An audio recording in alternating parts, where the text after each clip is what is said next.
জয়গুরু। পরম প্রেমময় শ্রী শ্রী ঠাকুরের আমার রানন্দিত অনেক অনেক জয়গুরু। সকলকে আমার রানন্দিত জয়গুরু। আর আমার বই পড়া আজকে সেকেন্ডে। আর আজকে আমি করব সত্যানুসরণ থেকে একটা বাণী পাঠ করব, ভুল হলে ক্ষমা করবে। সত্যানুসরণ আমি আজকে ফার্স্ট টাইম পড়বো, তার জন্য নারায়ণীতে মাঝে সাঝে পড়তাম, কিন্তু সত্যানুসরণ আমি কখনো পড়িনি, আজকে ফার্স্ট টাইম পড়বো, তাই ভুল হলে ক্ষমা করে দেবেন।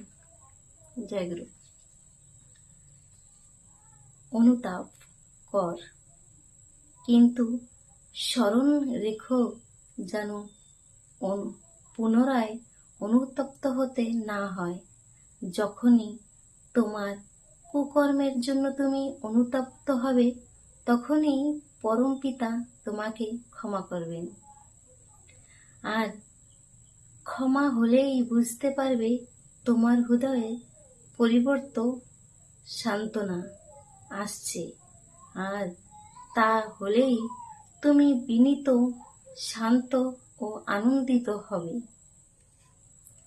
যে অনুতপ্ত হইও পুনরায় সেই প্রকার দুষ্কর্ম রত হয়ে, বুঝতে হবে সে সত্যই অত্যন্ত দুর্গতিতে পতিত হবে। শুধু মুখে মুখে অনুতাপেই নয়, ও আরো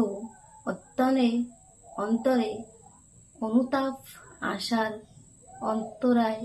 প্রকৃত অনুতাপ হলে তার সমস্ত লক্ষণেই অল্প বিস্তার প্রকাশ পায়।